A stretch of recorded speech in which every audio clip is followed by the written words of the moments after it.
episode of the Relational podcast, I have the distinct privilege of interviewing my good friend, Dr. Melinda Paige. Dr. Paige and I worked together. We were counselor educators together for a while, and I was getting ready to teach the trauma counseling course, and Melinda let me sit in on her teaching that course so that I could get some ideas of how I wanted to teach it. And I was absolutely blown away. Not only is she a beautiful soul, just one of the most compassionate people that I have ever met, she is a fantastic counselor educator. Her students love her. She is still a counselor educator. She also works in private practice. She's a licensed professional counselor, certified professional counselor supervisor, nationally certified counselor, all of those things. So her private practice is in Georgia, but she also is the founder of the Institute for Trauma Competency. And so she's just a wealth of information, and she does lots of trainings all over really the country, and I don't know, maybe the world too. So Dr. Paige has won all kinds of awards, both for her work in private practice as a practitioner and also as a counselor educator.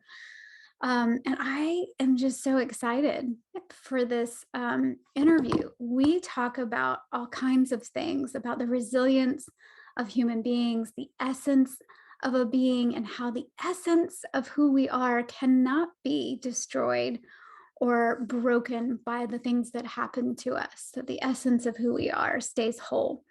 So I am excited to bring you this episode, and I hope you enjoy it as much as I enjoyed talking to Melinda. Hi, Dr. Paige. So good to see you. Look what I have. Let me see. Oh, yeah, nice. I still keep it on my desk and think of you.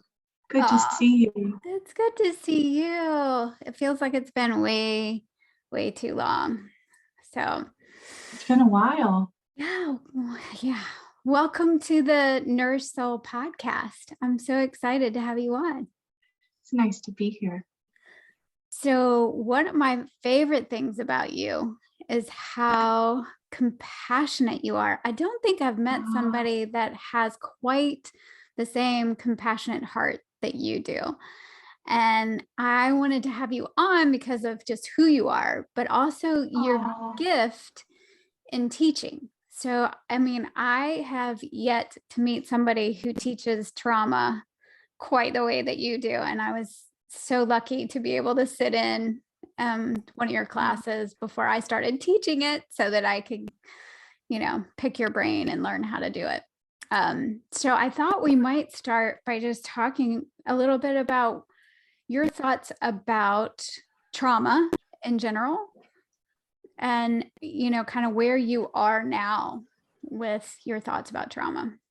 Well, I appreciate you beginning with the compassion piece, because you introduced me to Kristen Neff. I don't know if you remember that. So I think our work is gravitating more toward compassion-based, resiliency-based ideas around how to speak more to the belief in recovery that we are these highly resilient beings that can heal. Mm-hmm. And if we have working alliance and we have a trauma-informed space where there's voice and choice and safety, we can come together and the brain heals. Right. The brain heals. Right. Yeah. And I think you and I share that kind of, I guess it's an outlook that the essence of a being, the essence of a person is not damaged or broken apart because of the things that happen to us. So maybe we could talk a little bit about, the essence of a being kind of in light of trauma. Absolutely. And I believe that's where this comes from. That is specifically it. And I've used the tree metaphor to demonstrate that you and I love and Shinwei loves. And it's this idea that what we know about the Florida coastline and also all the way up to the Carolinas is these massive oaks grow on the coast, literally right on along the ocean's edge, and that they've endured hurricanes over many, many years, hundreds of years. And what we know about the trees is that each storm causes deeper roots and stronger branches. Mm-hmm. So that the trees are strengthened by the wind and the rain. And so that's the resiliency piece. That's the essence of who we are. We're beings that get stronger as a result of what happens to us. However, trees are in community. Right. They hold each other up in some cases by the roots. So what harms us is when our essential selves are outside of that community and are alone. Mm-hmm. And don't have connection in our lives, and don't have a tribe, and that is what causes PTSD. Not some essential brokenness within us, but a lack of space to be seen and heard and felt, to bear witness to our suffering. Right. Yeah. And I often talk about it too, in that if you feel like you have perceived support, like we're wired for traumatic events. I think about, just the way that we come into the world, the way we're birthed is, quite a shift from the womb. And here you are. I don't think that we're, supposed to have these cushy little lives. I think what we are wired for is connection. So exactly what you're talking about is this connection, but a perceived supportive connection. So I think even you can have people around you and they can think they're being supportive, but if they're not, then these traumatic experiences that we go through, and we might even talk a little bit about what we think of big T and little t traumas, but these traumatic experiences, they have the potential to be traumatic growth experiences where you really grow as a person, like the trees, those mighty oaks, getting stronger, deeper roots, stronger branches. But if you perceive that you don't have the support, you're not seen, heard, validated, things are shoved under the rug, all of that, you're silenced, then it becomes this, it's almost like a sticky, energetically, it feels sticky, these places in us that feel stuck. I don't know what you think about that. Yes, absolutely. Yeah. Well, there's this idea that we need to reprocess the event. And what's really shifted that's beautiful is that we don't have to necessarily narrate verbally what happened to us. We can just be in a space where we can visualize, if that's hypnosis or tap or bilateral stimulation with the MDR, that there's ways we can be in connection that painlessly cause the brain to move out of that stuck place you're talking about.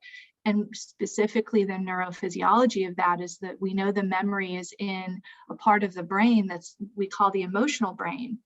And all of this negative emotion is stuck on that experience. And when we can reprocess it in that safe, supportive space, literally the brain will move the data to the normal memory that we call the done file, where the brain no longer anything negative with the event, but there's a sense of almost, I made it. And, pressure makes diamonds. Right. So what you're saying is it's stuck because it is literally stuck in the wrong file in the brain. It's in the happening file. Right. Yeah. I remember you taught me that, the done file. We're just moving it like surgery over to the done file. So are you still thinking that it doesn't have to be this long, drawn out years of therapy? Well, I think I do.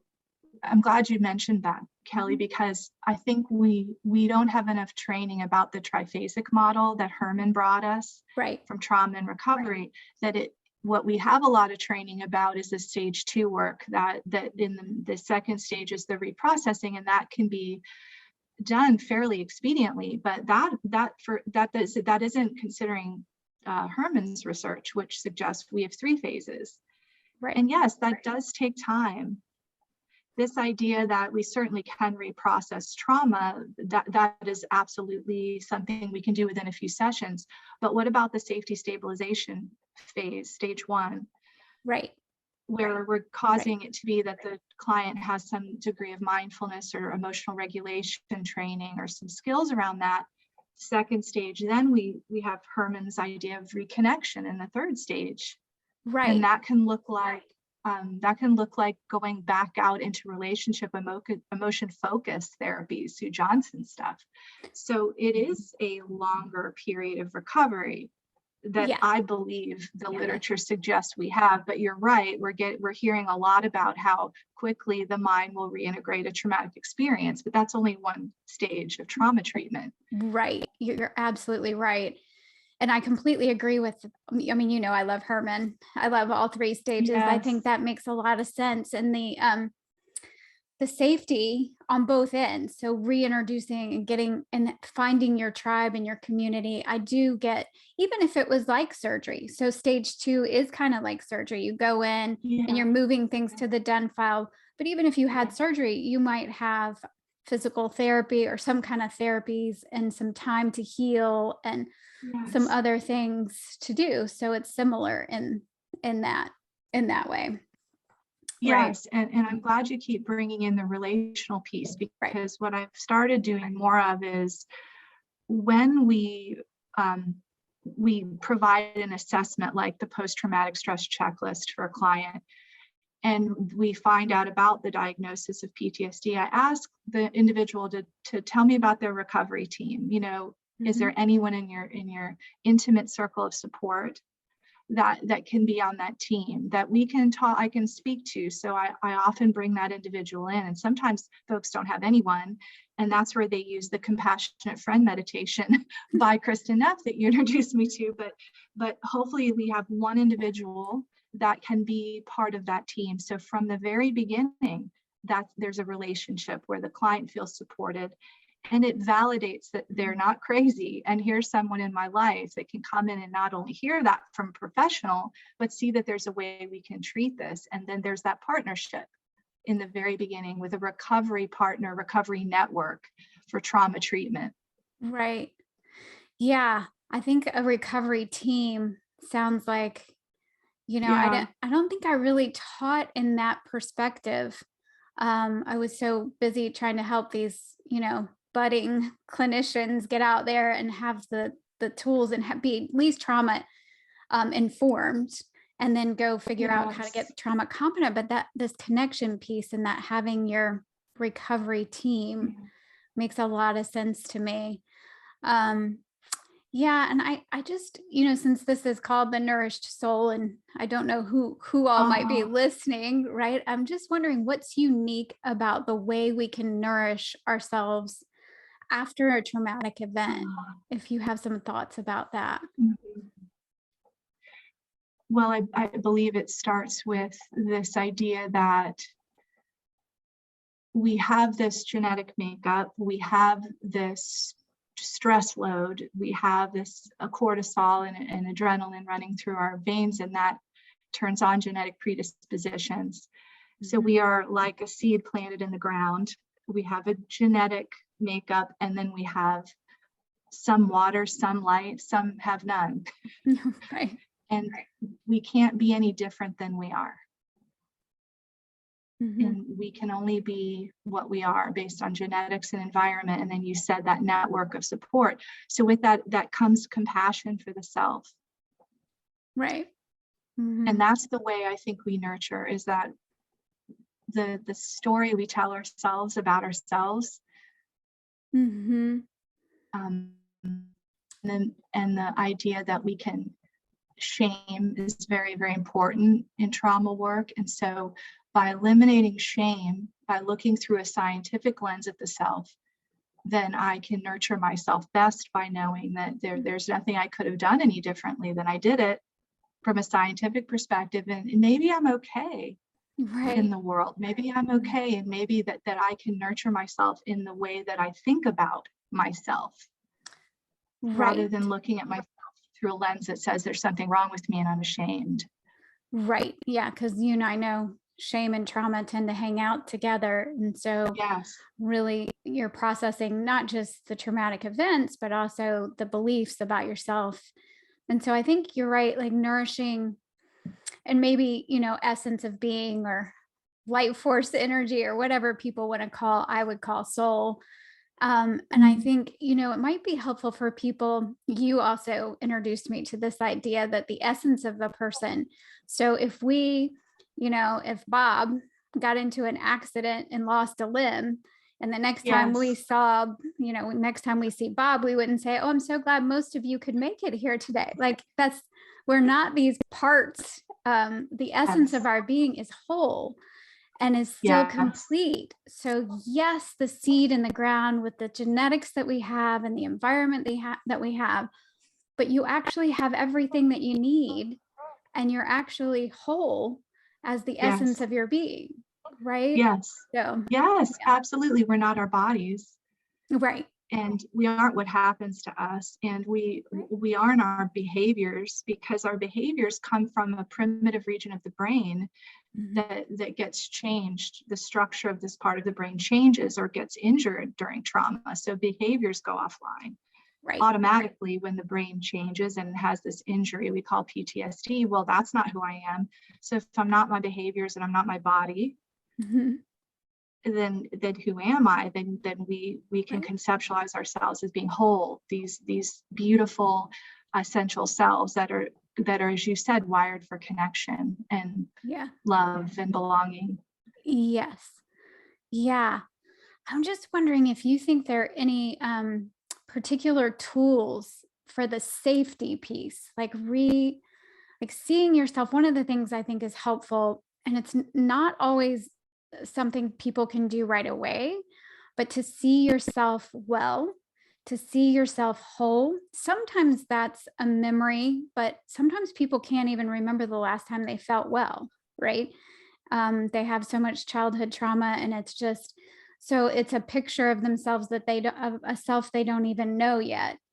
Um, so that can be helpful because if you can see yourself well and whole, you can build a bridge, or the path can rise to meet you. But are there other tools that you think are helpful in the safety phase, I guess?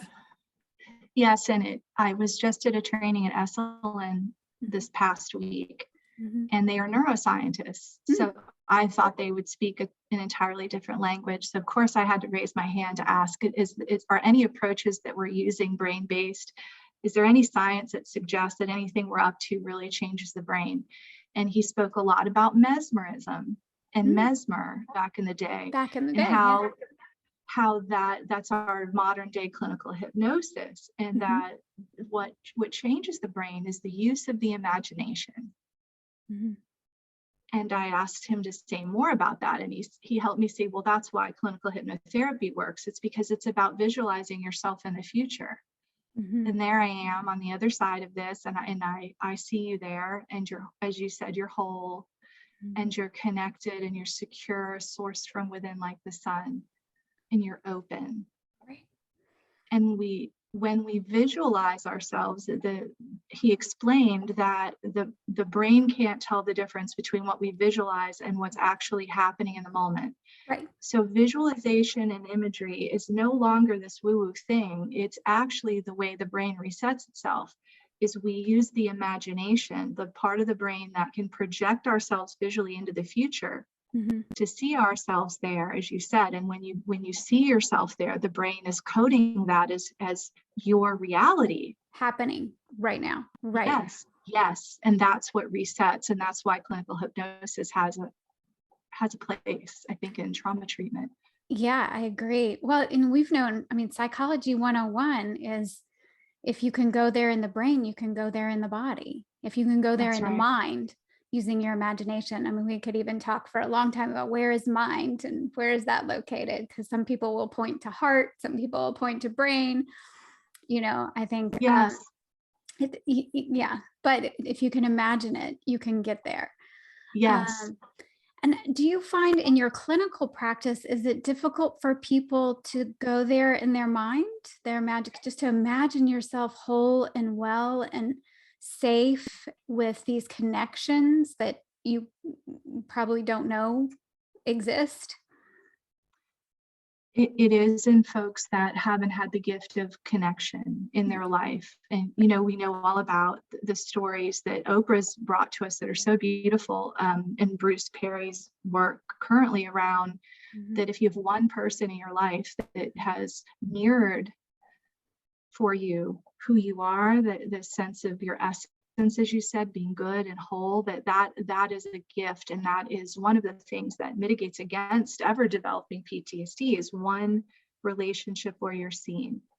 So when I have a client that hasn't had an experience of being seen and known and accurately who they are reflected in a way that's accurate, they struggle. Because if they're ashamed, right, then, and it's not that what I did wasn't okay. And you taught me that too, Kelli, that there's a difference between guilt and shame. Right. Guilt is it's not okay what I did. Shame, you taught me, is it's not okay. Who I am essentially isn't okay. Right. So if I'm not okay, Right. it's not okay for me to be okay. Right. And so to see, sometimes a client will say, no, I don't see myself as okay. And then I'm not deserving of being okay. Let me tell you what I did. Right. And the things I've done are so bad that I don't deserve. I've used drugs. I've been in combat, and I've killed someone. Right. So these experiences that cause people to feel as if they're not okay mean that they can't see themselves whole and okay. Right. But what's beautiful about this work is once we do stage 1 and we teach those grounding safety stabilization skills like breath work, and we can get folks in their body and they can move the data to the done file, what then happens is that shifts. The brain can then start to see themselves in their mind's eye is okay as well, and deserving of love and belonging. So that shifts with trauma treatment. Right. So I was thinking of that as kind of stage 1 work, is seeing yourself well. But really what you're saying is sometimes we've got to be able to be safe in the body. So some tapping, Yes. little EFT, or some breath work, yoga, things that get us in the body and safe in the body, and letting our body know that we're okay right here, right now. And I think, sometimes you're like, okay, well, what about mindfulness? Because we know if the brain is so powerful, I think of our mind as the most powerful tool we have in healing. So if you can use your mind to see yourself well, to see yourself connected and all of that, but also be present, because in stage 1, we use a lot of mindfulness practice and bringing yourself back to this moment right here, right now. Yes. Yeah. Yes, you're right. It can happen in really any stage, because I work for the client. So we have all these great theories about how things work. But when I go in the room, I say, here's the menu and you choose. I work for you. I'll go, like a chef in the kitchen. I've got some really good culinary skills. We'll bring a dish back that works for you. Some folks in the first stage can visualize themselves as you said, whole and healed and worthy of love and belonging. But for folks that can't, that come in and say, there's no hope for me, so go sell crazy somewhere else, I say, would you hang out with me a little bit and let's see what happens once this injury heals, or these regions in the brain revolumize with blood, and you've got some, you can use the front of your brain a little bit, because that's not been enabled during this trauma stuff. So can we see what your brain could do when it's healed? You can't drive a car with a flat either, but if we pump up the tire, maybe we can go down the road a bit. I try to at least get buy-in that's where that belief in recovery that clinicians need to hold, in my view. I already see him there, whole and clear. And I just say, I see you there. Would it be all right if you just allowed me to see you there, whole and loved and connected? And so I hold the belief for Bob until Bob gets there.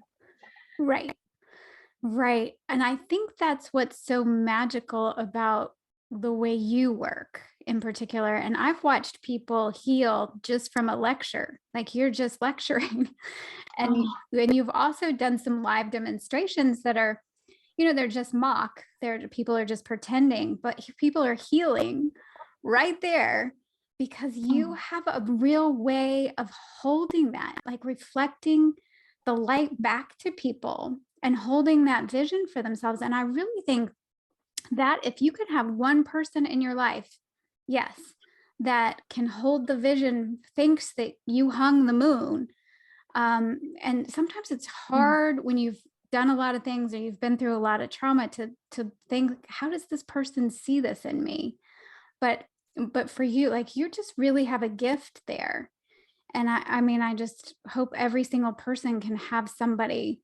I mean, and I can't even tell you when we started working together at the university, I mean, you were like a lifeline, a light. I mean, you were my office next door oh, neighbor, office yes, buddy. And I was just like, because there were, some days it just felt so awkward and to be yes, there, like, what am I doing here? We'd leave yeah, faculty meetings and I was like, I don't know whether to cry or what. yes, And you were just such a breath of fresh air to come into oh, that space. So I just think, I don't know, were you born that way? Do you think people can learn that? Like, can the rest of us that's learn how to do that? oh, Kelly, well, back at you. You are a light that validated for me it was okay to be authentic as an academic, Yes. that I didn't have to park my Yes. authentic self at the door because I didn't quite know how to do that. And you're so real and you're authentic and you're also a scholar. So I'm grateful for your model as well. I have to credit my hypnosis training. I'm trained as a clinical hypnotherapist. And Hmm. so we learn very quickly about, we call it set target. We set an intention. We Hmm. see the person there and we work toward.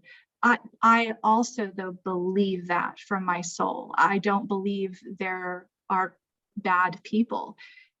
There's a book that was just published, No Bad Parts by Swartz, the internal family systems guy.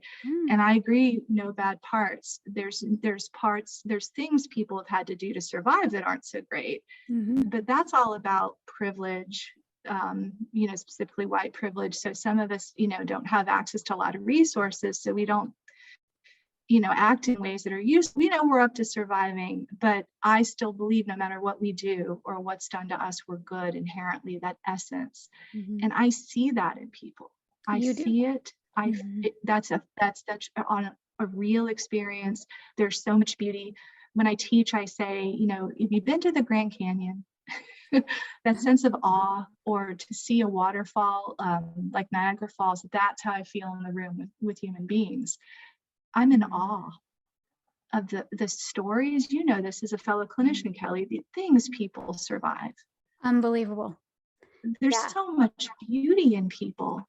truly. Truly. And I've really, since Thich Nhat Hanh just passed away, I've been thinking a lot about all that he's taught us. And the first book I read of his was Peace is Every Step. And so all week I've been, reminding myself, like, he really did represent being fully present in your life, even the crappy parts of your life, being fully present in it. And so I've been Yeah, really practicing. And what I've been noticing is that, especially when I'm real poopy, like I'm in that space of like, yeah, this is wrong and that's wrong and everything's wrong. It's just stop in yeah, that moment and look around at find yeah, something beautiful. Find something beautiful around you right here, right now. Like, what can you appreciate? What is actually working? You know, yeah, what's yeah, it's just a huge shift. And this is not new. I've known this for how long? A long yeah, time, but the practice, yeah, it's a practice. So, and I take from you that I can learn to really see the good in people. And I think I do as a clinician, I have, but I'm talking about at the grocery store. I'm talking about like yes, everywhere. And, yes, cause yes, yeah. yes. You introduced me to that book as well, and I learned Oh yeah. about everything in is a meditation, walking, drinking a Everything. cup of tea. Mhm. I'm grateful for those that farm to create the tea bag. Right. I'm aware of the warm tea as I drink the tea. All of that is bringing it into the moment. And that's what therapy is for me. It's a meditation. And Yes. it's a beautiful gift because I'm lost in the moment of witnessing this beautiful being. So it is a wonderful thing that turns off that default in my brain that we've actually identified. Learned at Esalen that they found the default network. They had folks in MRI scanners and they didn't mean to, but somebody said, what are they doing? What's their brain do when they're not doing anything, when they're waiting for the instruction? And they identified the default network in the brain that'll just start playing our conditioned responses to the world, and how much of those are introjects, are things people have said to us over us, societal microaggressions through racism, sexism, on and on, that internal dialogue, that network, that default network is playing us.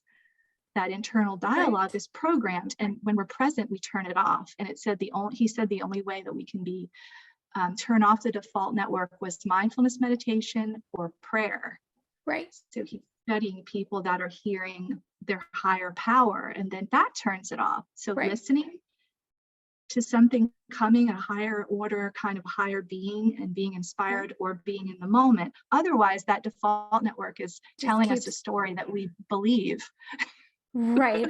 We're not even aware that it's playing and it's playing you. Right. Yeah. Right. Which just reminds me of like Herbert's work, the relaxation response, that what we know are there are two components, and it can be prayer, it can be meditation, it can be yoga, all different kinds of ways, but to elicit that relaxation response.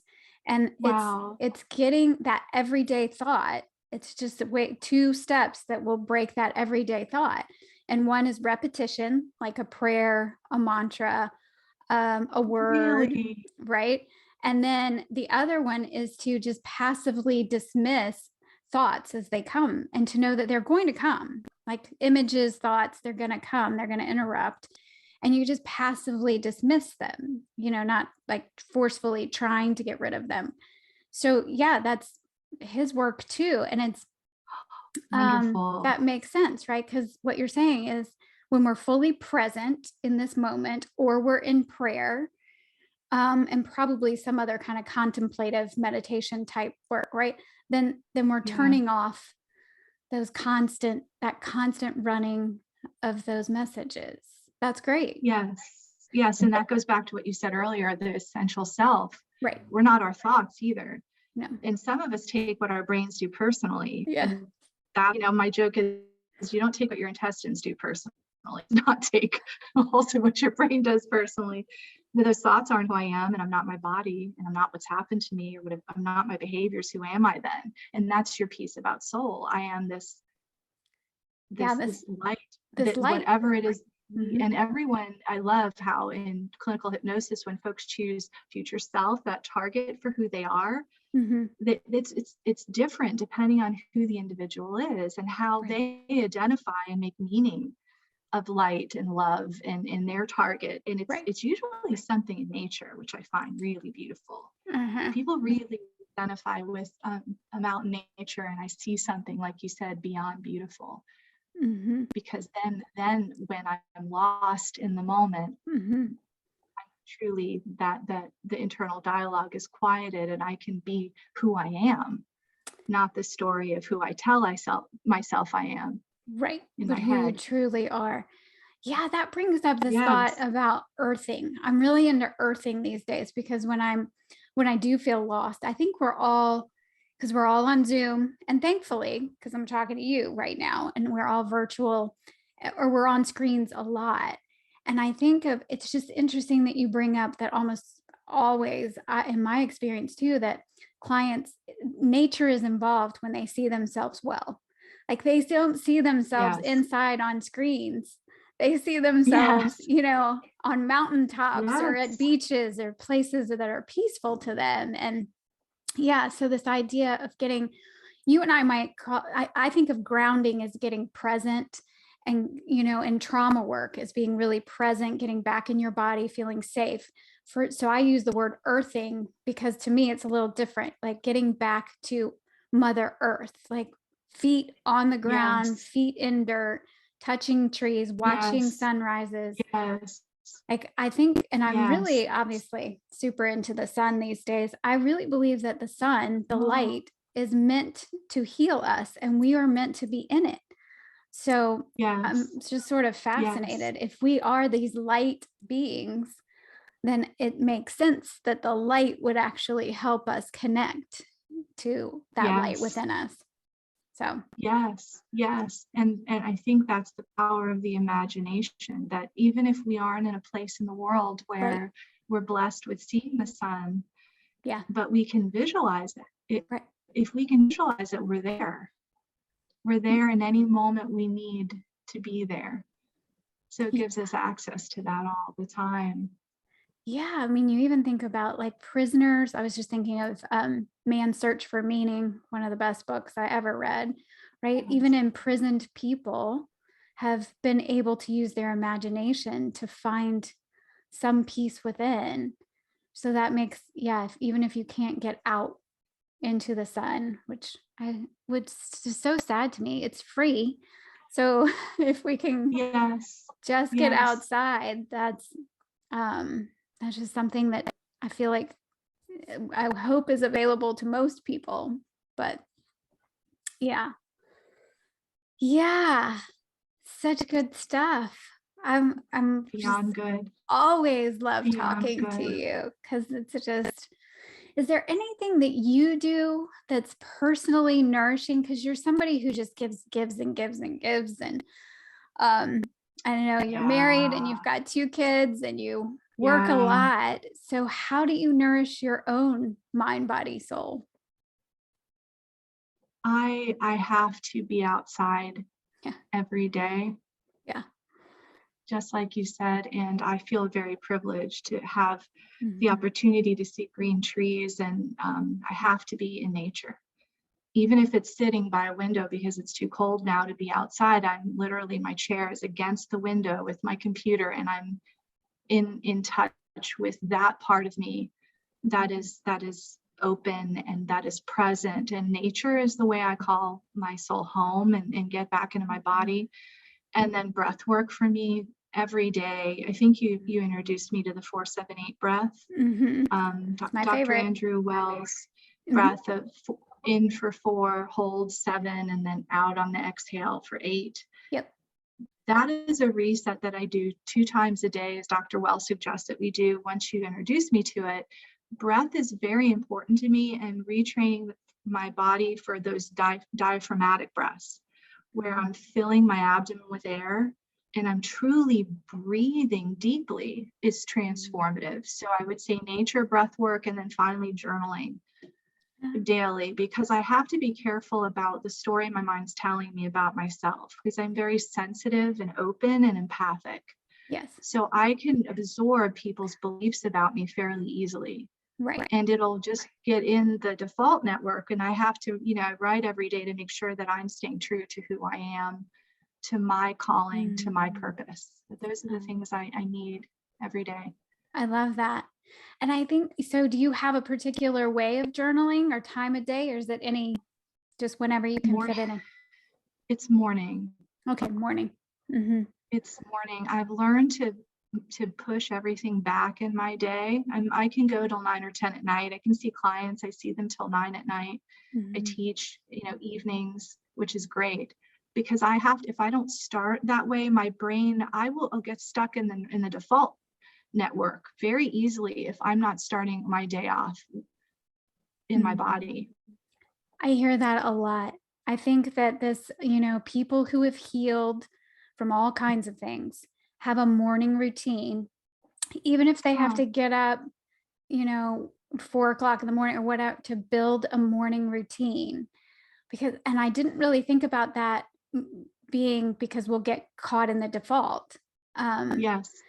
but that makes perfect sense, is that, regardless of why they feel like, but this morning routine to sort of Yeah. set your day. I mean, I'm religious about getting out and sunrise.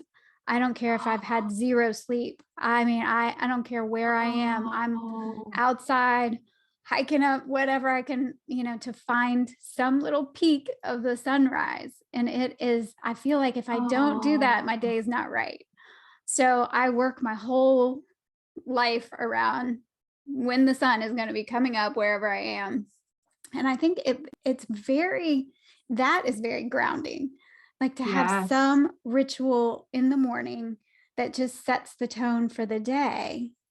So yeah, I might have to add journaling. I usually do my reflection at night. So I have like a little, the things that I do for my own nourishment. I have a little Oh, checklist good. kind of thing, not to, check it off, but I like checklists. So just to say, look at what I've done to help myself today. Like these are the Yes. things that I'm doing to nourish myself so that I can go out there and hopefully nourish some other people. So, but Yes. And you told me something, Kelli, that comes to mind often.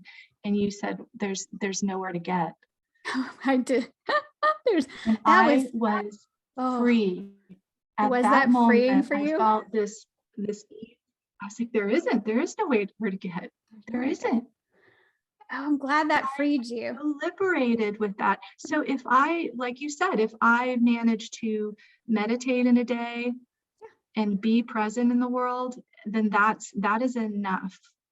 If there's For nowhere to yeah, get, I can just be yes. in my body and just do the things that come to mind to provide for my family, and that's enough. Yeah, I'm glad that that freed you because I was sort of pissed when I realized there was nowhere to get. I was like, I'm getting there and we are going. And if you want to come, that's great, but I'm going and we are going up. I mean, like, I was just like, oh, I don't know. Just so, and then you realize at some point, every time you reach the place that you thought you needed to get, you're nowhere. Yeah, I mean, you're yeah, proud. It's not that I wasn't proud, you do some yeah, earn a PhD, you get you're proud, but then you just go teach. Like I went to yeah. lunch and I went to teach, and then I picked up diapers on the way home, and like, okay, this is so. I think for me, I was a little like, wait, they're really. But you're right. It is a freeing experience to say, whatever. And if I take one conscious breath in and out, Eckhart Yes, Tolle tells us that yes, that is a meditation. So I don't have to do it. yes, I don't have to do it well. I certainly don't have to do anything perfectly. I can yes, just, yeah, yes. it's freeing. Once you, yeah, once I wasn't Well, mad about it. and you shifted this idea that I had to contribute by being a human doing Yes, and not a human being. And now I believe that what the state I'm in is what I have to contribute. So if exactly. I can contribute ease and calm, if I can contribute a sense of presence to the world, if I can stay in my body and create space for another human being to feel safe, that's valuable. Yes, that's huge. And you Yeah, do that thank you really, for that. really well. So I'm so glad that you're able to do that. um, that you gave yourself permission to just be a human being rather than doing. Yeah. Yes, Yeah. Well, this has been so lovely. It's always so good to talk to you. And yes, I knew it would be because you and I can just chat about these things yes, all day yes, long. we do. Yeah, so I will make sure when in the introduction that people know how to find you because you're still doing, you've got the Institute, right? Doing some trainings and Yes, yes. And I'm in private practice here in Atlanta, mhm. serving traumatized families. I love it. Yeah, you're amazing at it. Oh, love it. So do you do any trainings? Are you doing more trainings for people who are outside of Atlanta? I know you're teaching, so, but Yes, because luckily, well, the one good thing that probably the only good thing about the pandemic is it's forced a lot of us to do more mhm, Zoom right. and pre-recorded Yeah. things, and that's beautiful. So now I have, a way to connect in ways that I didn't before when I thought I had to get on a plane and fly somewhere. Mainly I just am interested in sharing whatever I can with whomever it can benefit.